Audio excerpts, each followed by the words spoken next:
Even if the United States of America emerged as an independent country after 1776 and recognized in 1783, the history of these lands is deeper than that.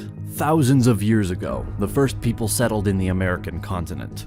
It is not exactly known how the Native Americans first settled in these territories, but a theory says that people migrated from Eurasia starting 30,000 years ago, across a land bridge known as Beringia. This connected Siberia to North America during the Ice Age. This migration continued until 10,000 years ago. At that time, a glacial period ended, and the land bridge became submerged by the rising ocean. The early inhabitants were called the Paleo-Americans. In time, they migrated even deeper in Americas, and they formed tribes and nations. They created interesting civilizations, developing their own culture. Among the cultures that existed here, we can mention Adena culture, Iroquois culture, Coles Creek culture, Puebloan culture, and Mississippian culture.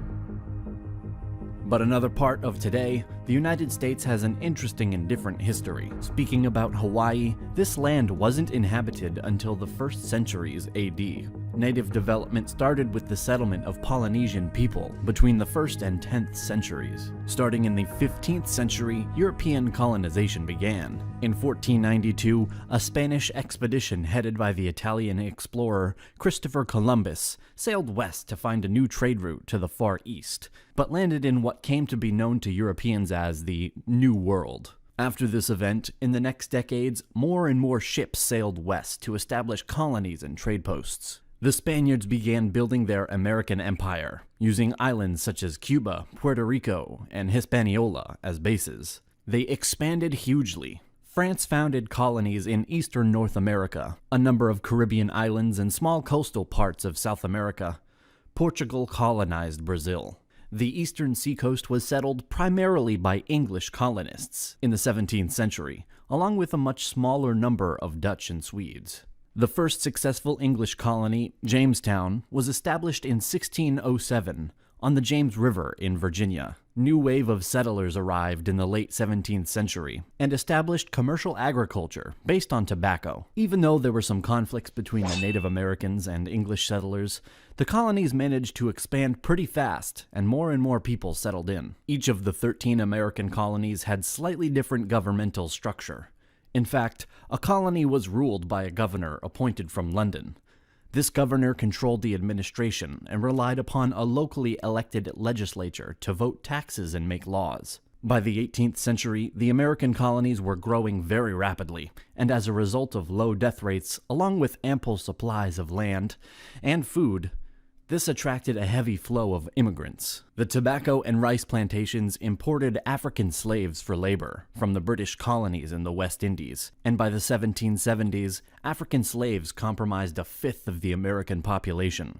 The question of independence from Britain did not arise as long as the colonies needed British military support against the French and Spanish powers. The French and Indian War was an event created by the political development of the colonies. It was also part of the larger 7 Years' War. Britain beat French forces, and France lost their colonies and territories in Canada and Louisiana. The war was costly, and Britain needed money. The British Parliament passed the Stamp Act of 1765, imposing a tax on the colonies without going through the colonial legislatures. The issue was drawn. Did Parliament have this right to tax Americans who were not represented in it? Crying, "No taxation without representation."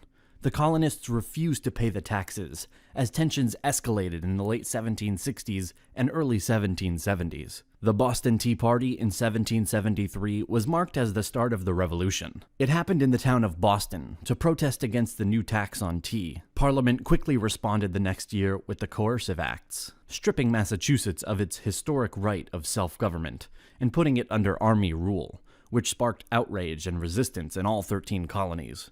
Leaders from all 13 colonies gathered and created the First Continental Congress to coordinate their resistance. The Congress called for a boycott of British trade, published a list of rights and grievances, and petitioned the king for redress of those grievances.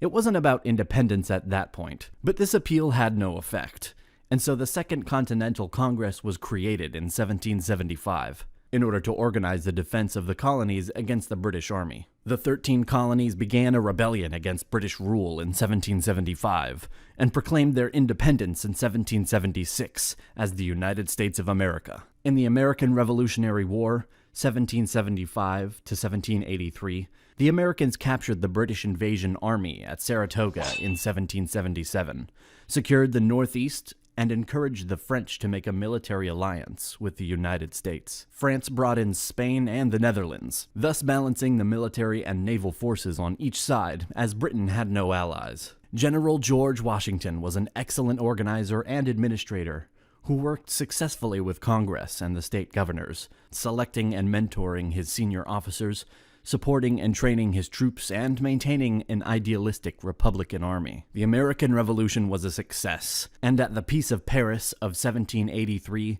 their independence was recognized. And even so, the former colonies gained more than expected. The expansion to the west started, incorporating the Amerindian lands, west of the Appalachian Mountains. A deal was made by the United States President Thomas Jefferson in 1803.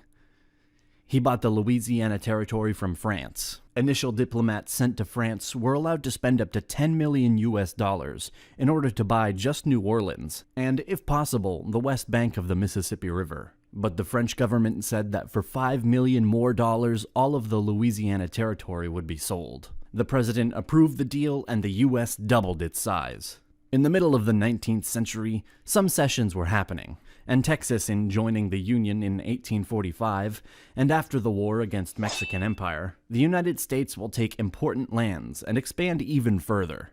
In 1861, after Abraham Lincoln was elected, some states from the South, the Confederation, attacked the rest. The South Revolt was happening due to controversy over the enslavement of black people. In 1860, the United States was led by Abraham Lincoln, supporting banning slavery in all territories. War broke out in April 1861, when secessionist forces attacked Fort Sumter in South Carolina. After 4 years of war, the Union achieved its victory, and the Confederates were defeated. National unity was slowly restored. The national government expanded its power. The 19th century was a period of economic expansion.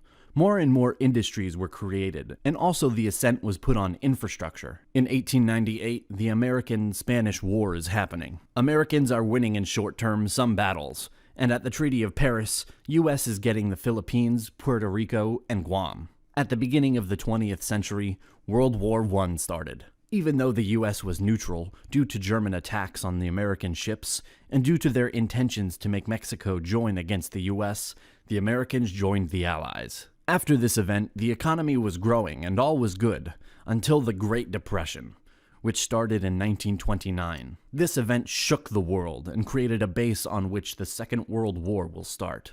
United States joined the Allies after being attacked at Pearl Harbor on December 7th, 1941, by the Japanese Empire. Americans fought a distant war in Europe, Pacific, and they provided supplies to the Soviets, armored cars, motorized equipment, food, etc. Winning battle by battle in the Pacific, getting closer to the Japanese mainland, and after D-Day in Europe in 1944, the Americans managed to have a great impact and to help a lot on the Allied side.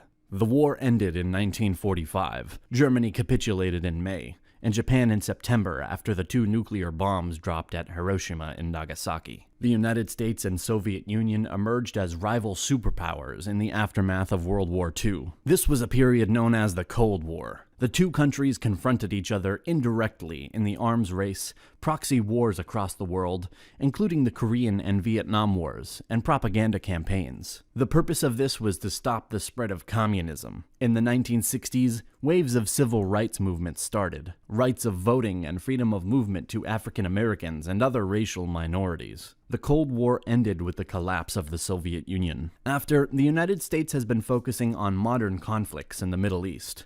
The beginning of the 21st century saw the September 11th attacks carried out by Al-Qaeda in 2001, which was later followed by the wars in Iraq and Afghanistan. In 2008, the United States had its worst economic crisis since the Great Depression. Be sure to subscribe to our channel and press the bell button to learn more about our incredible history. Thanks for watching, and see you in the next episode.